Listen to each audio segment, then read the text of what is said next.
In 1347, Europe did everything God asked. They prayed, they fasted, they confessed every sin. 200 million of them died anyway. That's not just a plague, that's a betrayal. And I was the one who carried it out.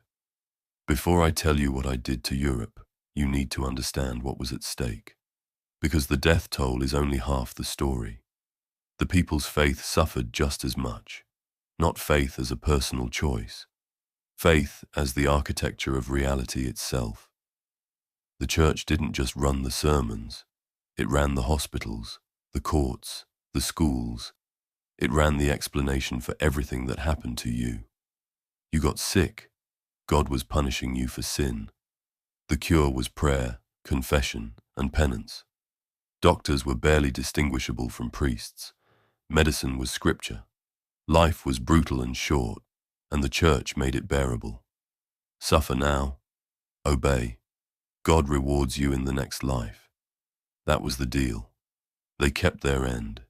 Every prayer, every fast, every confession, every peasant who accepted suffering as God's will, every mother who buried a child and called it divine plan. They did everything right. And I came anyway. October 1347. 12 ships arrive at the port of Messina in Sicily. Most of the sailors are dead. The ones still alive wish they weren't. Skin blackened, bodies covered in swollen lumps, some the size of eggs, weeping blood and pus. Delirious. Vomiting. Bleeding from places a body shouldn't bleed from. Port officials ordered the ships back out to sea immediately. It was already too late. Within months, it was in mainland Italy. Within a year, France. Within 18 months, England. Within 4 years, Scandinavia. There was nowhere to run, because you couldn't see me coming. The symptoms appeared within days of infection. First, the buboes, swollen lymph nodes in the armpit, the groin, the neck, hard as stone, black as coal, then the fever, the vomiting of blood, the skin darkening as tissue died beneath it, the smell. People describe it as a smell that announced death before it arrived. You were dead within a week, sometimes 3 days. And here is where it gets interesting.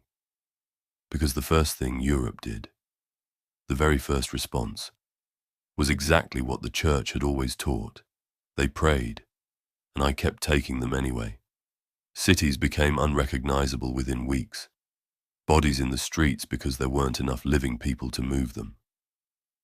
Mass graves dug outside city walls, not with ceremony, not with last rites, just thrown in. Entire villages found empty. No survivors, no explanation, just silence where there used to be people. Parents abandoned their children. Children abandoned their parents. Survivors wrote that the plague had reduced humans to something below animals. And through all of it, every procession, every confession, every desperate prayer, the church had one answer. God is testing you. Pray harder. What happened next broke something that never healed. This is the part history books gloss over. The church's first explanation was simple. This is God's punishment for sin. Pray harder. Confess. Suffer willingly. And God will lift it. Millions did exactly that, but died anyway. So the rest prayed harder. Organized mass processions. Thousands walking through cities together, chanting, weeping, begging. Packed into churches, shoulder to shoulder, breathing the same air. Which, of course, was the single most efficient way to spread what was killing them. They died faster. And then came the flagellants. Groups of men, sometimes hundreds strong, traveling from town to town. Twice a day they would stop, strip to the waist, and beat themselves, leather straps embedded with iron spikes, until they bled. Publicly, in the street, while crowds watched and wept. Thousands joined across Germany, France, the Low Countries. They marched, they bled, they begged. The flagellants died too. Now the church had a problem it had never faced before. Its own people had prayed, fasted, confessed, marched, bled in the streets, and God had not answered.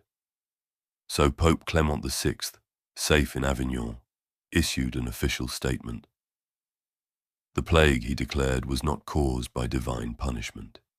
It was caused by a conjunction of planets. The head of the Catholic Church just abandoned his own theology, because the alternative, admitting that God had watched 200 million people die and done nothing, was worse. If this is punishment, what did the children do? What did the priests do? Because here is the number that shattered everything. In some regions, half the clergy were dead. Half. God's own representatives on earth, dying at the same rate, sometimes faster than everyone else. Priests were the ones giving last rites to the dying, hearing confessions in plague houses, holding the hands of the dying to offer comfort.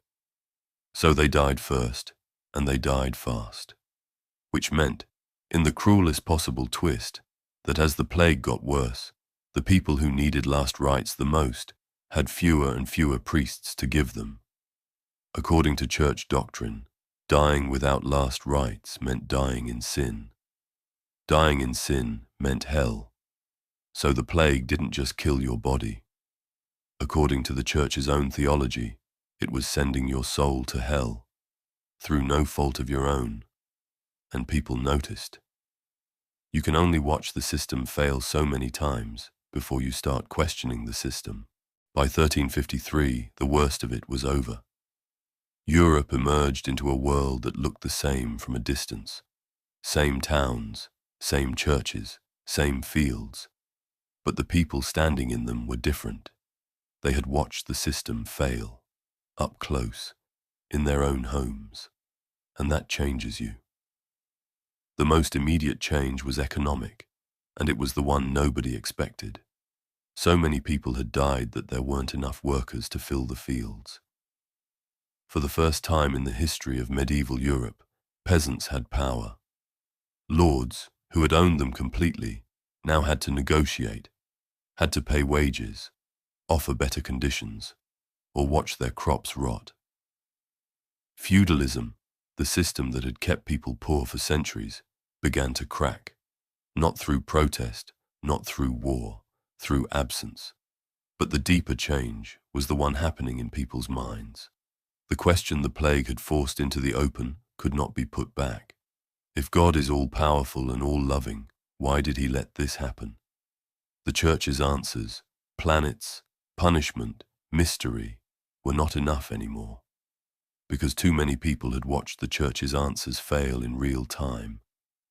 The Renaissance, the explosion of art, science, and human-centered thinking that defines the next 2 centuries, begins here.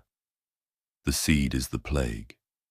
The idea that humans must solve human problems, because divine intervention demonstrably wasn't coming, starts in the mass graves of the 1340s.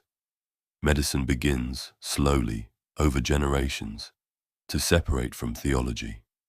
Because theology had failed as medicine so completely that something had to fill the gap. The first steps toward germ theory, toward quarantine, toward the idea that disease has a physical cause and a physical cure. It all started here. They called it God's punishment. They called it divine wrath. They called it a test of faith, and perhaps it was. I was there for every soul, every village, every mass grave they dug before dawn so the living wouldn't have to see how many there were. I can tell you what the Black Death actually was. It was the moment humanity discovered it was alone. And from that silence, from that absence where God did not answer, came the Renaissance, modern medicine, the beginning of science, the first fragile idea that human beings might be responsible for their own survival. 200 million people died so that the rest of you could start asking the right questions. That's not a tragedy. That's an origin story. Wars, plagues, tyrants, empires. Historians write it down.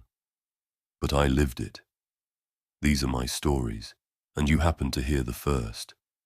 The only price is your attention and your time, which, one way or another, I will collect.